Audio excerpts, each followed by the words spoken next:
The fastest way to grow in any business is to be an industry disruptor instead of a copier.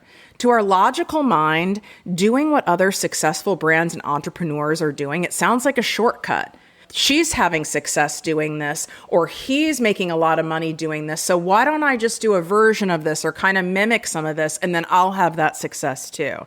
It's like the saying, don't reinvent the wheel. That saying is often taken too literally, and what it doesn't allow for are fresh, innovative ideas and people and products and programs and art to come to the market. One of the main reasons why ProjectME with Tiffany Carter, the podcast, and the business coaching brand grew into the millions in just over 2 years is because I dared to be different and I showcased it. Now many people try to copy what I started. You don't want to do this. I want you to be the original and not some knockoff. If you're tired of hearing the same old basic mindset and motivational fluff talk, you've come to the right show. Welcome to ProjectME with Tiffany Carter, the podcast, where we dish on everything from managing that crazy brain of yours to manifesting abundance to my straightforward, actionable steps that will make you major money online. Now, I'm not your typical multimillionaire entrepreneur. It takes a small village to keep my anxiety and depression in check. I'm inherently disorganized with an intense obsession with office supplies. Your girl here is a digital marketing content expert who's generated over $200 million in sales. I promise by tuning in twice a week, you will get a much needed refreshing dose of truth, clarity, and cash making advice. Now let's get to it. What up, my people, my posse, my fellow crazies? Let's get right into it. There are 5 ways to make your business stand out online. And yes, there's probably a few more, but I don't need to throw everything at you all at once and make your head spin more. These are the top 5. Number 1, create content that looks different than everyone else in your industry. So if everyone is using that damn millennial pink and rose gold, which you know I'm getting very tired of, even though it's super pretty, then I want you to do something drastically different. So I'll give an example to each of these 5 ways so that you can get those creative juices flowing and going and apply this stuff to your business right away. So I have a photo shoot. Well, actually, by the time you're listening to this, the photo shoot already happened. And we were sourcing locations for this photo shoot. And most of the interiors of these mansions I was renting for the shoot had the same fucking kitchen. And I think it's beautiful too. Just like I think that millennial pink and rose gold is beautiful. A lot of this stuff is beautiful, which is why it's popular, right? Like the navy blue kitchen with the gold brass hardware. Very pretty, but also very old news. And now it's basic because everyone's doing it. So all these kitchens were light and bright, like all the realtors say to do for resale. They all have that same white marble or faux marble countertop. It was the same thing over and over again. And I was like, no, none of this is approved. Not approved by me. We don't do basic over here at ProjectME. And I was like, I need to have something that's different. It can't be the same. It can't be the same stuff. Then we came across a house, which of course was way outside of the budget I was hoping for and the most expensive possible house. Isn't that fun when that happens? I'm sure you have tastes like that too, where it's like you'll go pick something, even if it's like a faucet or a washer and dryer or a top you really like or a hotel you want, and you start laughing because of course it's like the most expensive one. And this is a dark and moody vibe, very elegant, very luxe, but it's a darker vibe. And that's like on the cutting edge cusp of the new trends. And I go, that's what I want. It's different. And then I had a couple people on my team go, but aren't you concerned that's a little too dark and how it's going to show up in photos? And I said, no. And I go, there's a lot of ways you can lighten and brighten a photo. And also based on what I'm wearing, I want it to catch someone's eye because it's different. It's not the same luxury kitchen you see over and over and over again. So be different in how your branding looks, from colors to styling to textures to fonts, all of that. Number 2, show off your weirdness. Even if you are not the face of your brand and you don't have a personal brand, maybe you have a product line with a completely different name, you still are an integral part of your brand because you're the creator, you're the founder, you're the president, you're the creative director. We want to see who that is behind our favorite brands. In fact, that is highly encouraged when I work with any of my small business owners to my multi-billion-dollar business clients. We want to meet who are the team, who are the creators, who are the innovators, who are the people that are behind the company. It humanizes a company, which only makes people feel more trust for your brand, trust for your offerings, trust for you. It builds more intimacy, more connection. And then you go a step further and show off what makes you different. Show off that weirdness, right? What's weird about you? Do you have a weird creative process? Do you do something different? Are you eccentric? Are you someone who wears 3-day-old pajamas when you're in a creator mode?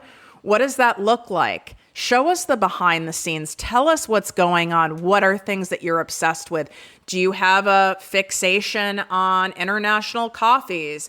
Do you have a hobby for building Lego sculptures? What's your deal? Because that's what people will remember the most. You guys know that I'm obsessed with office supplies, like a crazy obsession. Like, you will find me dead someday, very far away from now, buried in office supplies. Like, we definitely have I would qualify as a borderline hoarder. Like, we're hoarder adjacent. That's what's going on with that right now. It's very hard for me to resist these things. Number 3, talk about things that everyone else avoids.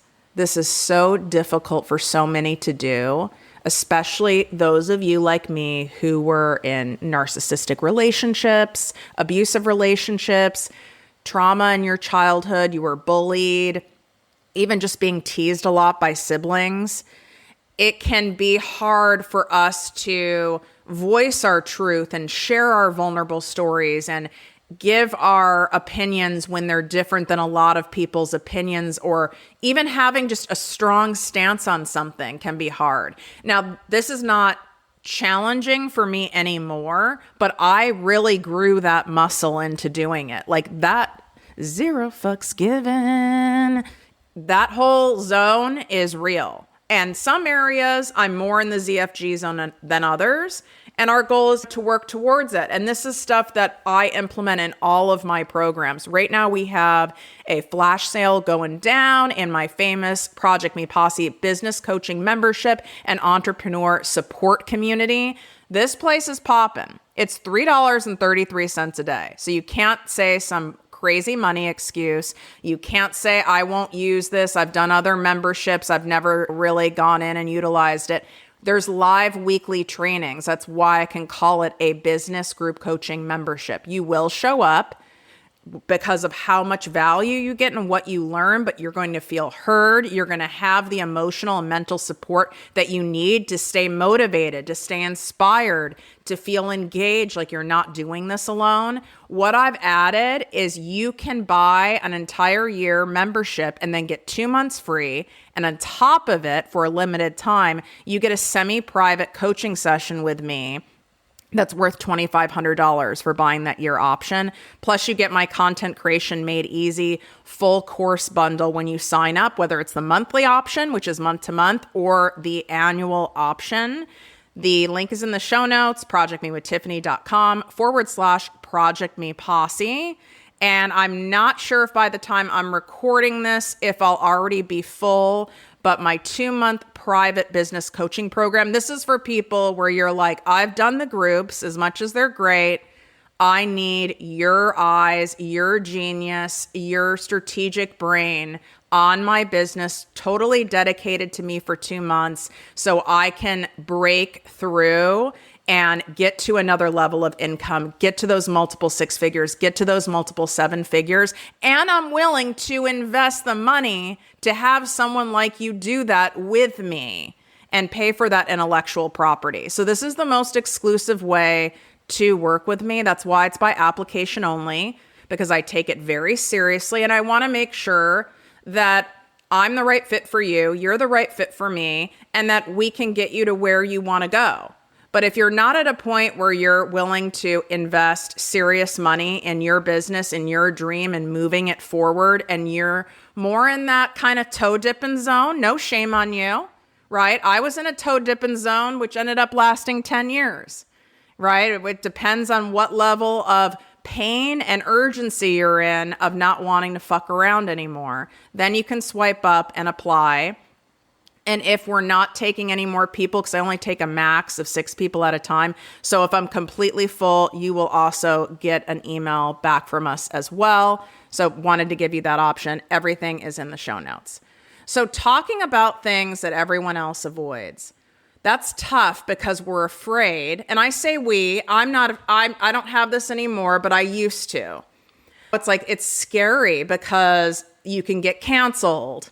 You can end up with a ton of people putting you on blast publicly in the comments. You can end up with DMs. You can end up with people unfollowing you, unsubscribing to your show, talking shit about you, having family, coworkers, people you went to college with, gossip about you.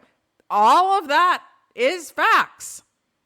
But you continuing to not take a stance on anything, then that means you're really taking a stand on nothing, and there's no way you're going to stand out. And I'm not saying you have to be like Kanye style provocative. You don't need to do that. And you don't need to be unkind or, really harsh. That's not what that means. It means, what do you stand for in your industry and what do you call out as bullshit? So some examples. You guys know the hole I saw in the business coaching industry, in the money mindset coaching industry, is that so many people are giving you a bunch of fantasy marketing and fluff and over promising and making it sound like you just do these 5 things and everything is in 30 days and all of a sudden, you're going to be making all this money, and not giving you the full picture. And then what happens is you go and follow those things and it doesn't work and you think something's wrong with you, and then you end up going, maybe I'm not cut out to do this, and you quit. And it was really pissing me off as someone who is a highly established entrepreneur already, because I knew it was shit. And I'm like, this is crazy. This is doing a disservice to the people. And now I understand why they're doing it, because I'd make a lot more money if I told you all the time what you wanted to hear, but it wouldn't get you the results. I am much happier making less money because I'm still making millions of dollars. I'm much happier doing that, knowing that my people get results. As long as you show up and do your part and you follow my proven techniques, strategies, and systems, and you have a great attitude and you're humble and open and willing and ask questions and really lean in, without a doubt, you are going to get incredible results. So when you're talking about stuff in your industry or even in life, current events in general, or things that are misconceptions, things that are misleading, things that you absolutely are all for and things you are against, it makes it really clear if your brand is for someone or not. So yes, you will be repelling people who aren't for you, and they will cancel, they will unsubscribe, they will unfollow, and that's fine, because guess what? They weren't your people. And the other thing it does is it magnetizes more of your people close to you. So picture this in dating, okay? There's so many analogies to entrepreneurship and dating. If you're dating and let's say you're using the Tinder app, and you're constantly swiping right on everybody, right? Saying it's a match, it's a match, it's a match, it's a match. And you have your filtered categories where you're open to everyone, which is like the age range is like 18 to 99.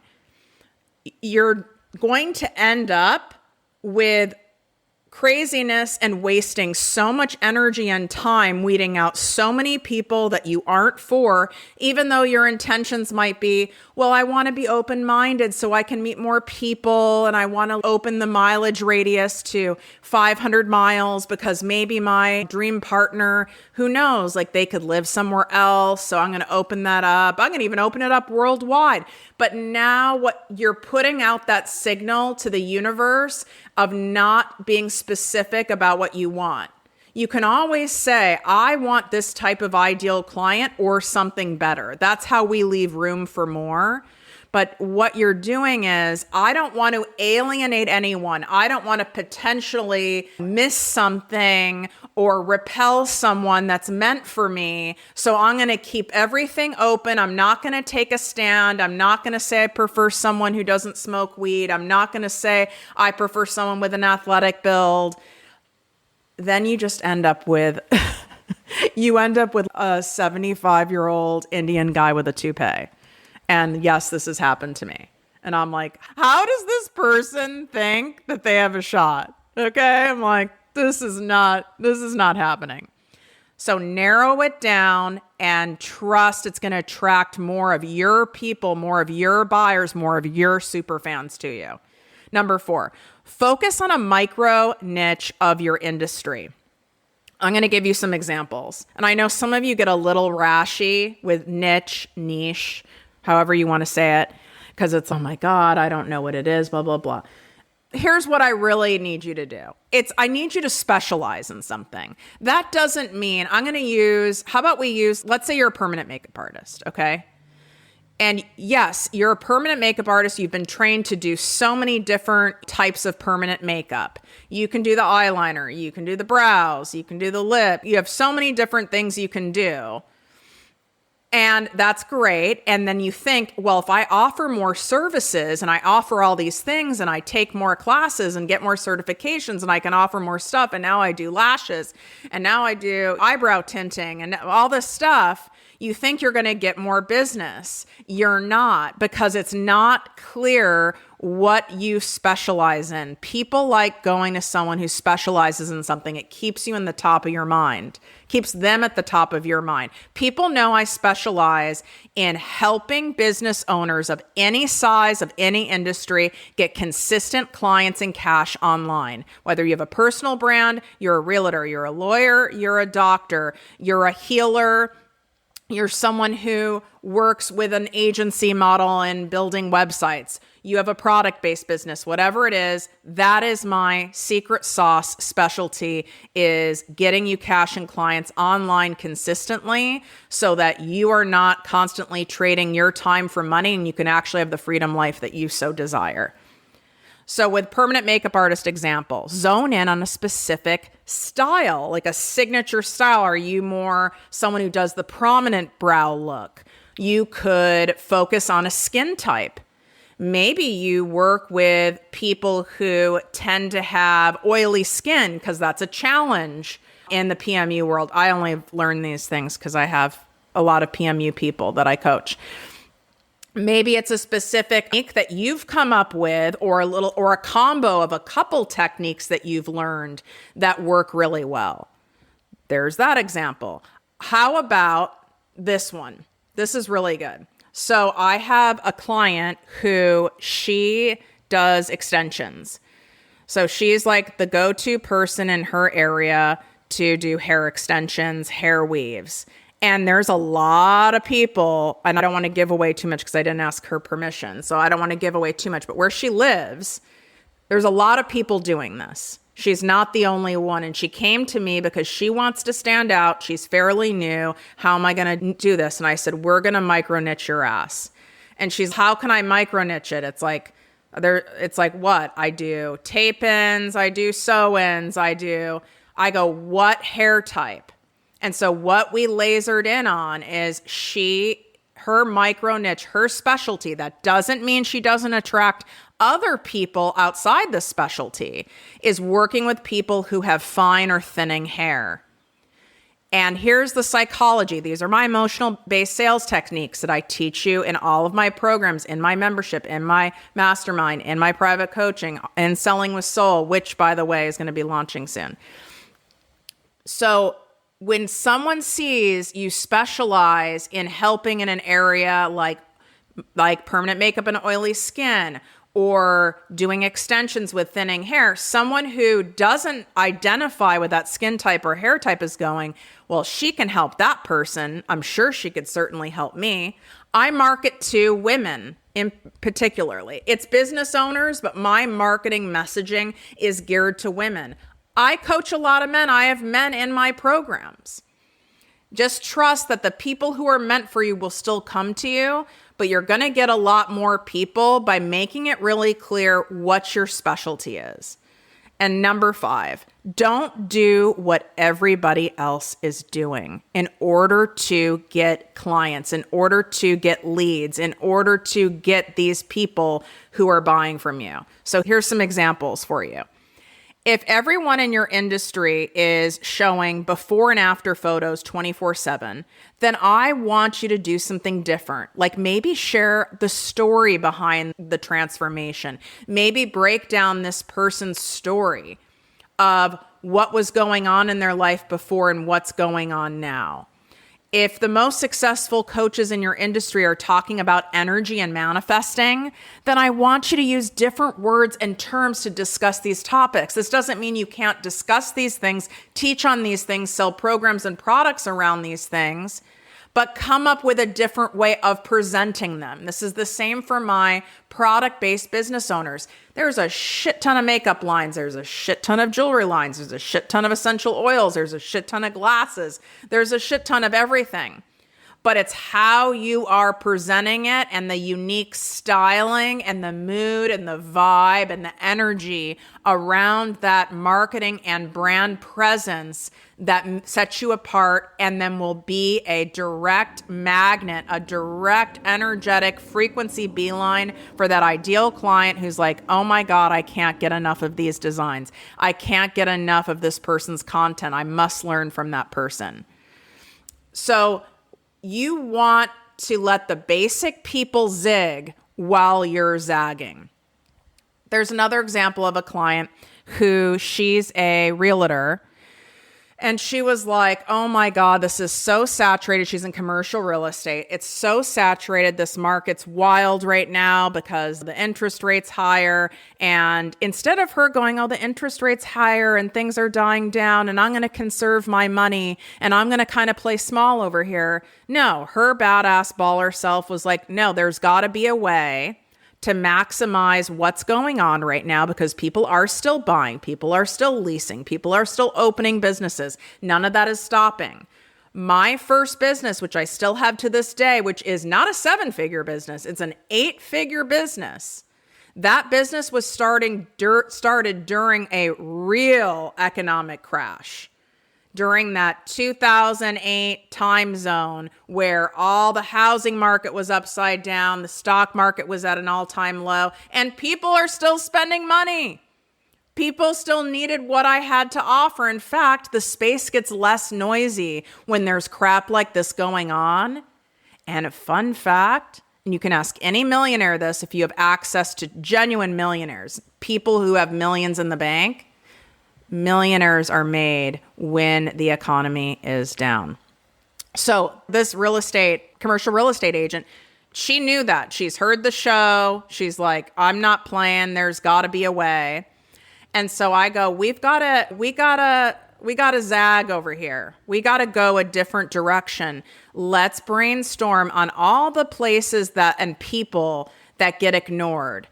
Because everyone knows where the low-hanging fruit is, right? Everyone knows where to go after. I want this ideal client. I want to go after this person. I want to go after this person. And then they ignore kind of like the, so to speak, stepchilds, which is an awful term, but the stepchilds of that industry. Like, what about those people? So what she did is she went after the unsexy side of commercial real estate. She went after like more of the industrial, the people who are builders, people who do masonry, electrical contracting. That's not sexy. She's not building out restaurants and beauty parlors. I'm from like 1930. Beauty parlors. She's not doing really sexy bars or clothing stores. I was like, that's what a lot of people think that they want. And I said, usually the cash is in the stuff that doesn't seem as sexy. So she went after that business, which no one was going after. And in a very short period of time, and I'm talking within a couple of months, her business and her revenue increased by 800%. Yes, it can happen that quickly. She already had a foundation of her business to start and has a great personality and knows what she's doing. But when we went after it from a different way, that's when you can really see propelled growth when you've been stale and stagnant for a long time. So do you guys see how those examples really can end up working for your business? So I want you to brainstorm this. What is no one doing? I don't care what other people are doing. Sometimes I care when I'm in a bad way and it never ends well. How about what aren't they doing? Who aren't they serving? No one, don't sue anybody, people. Who aren't they serving? Who are they ignoring? Who is underserved in the market? Why not serve those people? Why not go after a specific micro niche of people where you're making up a story? There aren't enough people for you to get great wealth off it. Or I'm being so specialized, maybe I won't be able to make enough money because there won't be enough people. I'm telling you right now, you can become known and grow much faster when you're hyper specialized, when you're hyper niched, than when you're really general. And if the thought of being that specialized and the thought of standing out in this way and the thought of zagging when everyone else is zigging freaks you out, then we got some mindset stuff to do. We got some digging to do around. And I have a lot of episodes that will really help you here. Swipe up. All the stuff is in the show notes to work with me. Let's get this money popping. Let's get going. Let's get growing. Everything that's happening right now in the economy is perfect for entrepreneurship. And it might not feel that way. You might have people buzzing in your ear. You might want to believe the contrary. And I'm telling you right now, this is when businesses are made. Wishing you great health, wealth, and worth as always. Love you. If you enjoyed this podcast, please write a 5-star review on iTunes. Not only will this make me super happy, but it will allow more listeners to find our special show. Simply help me help others.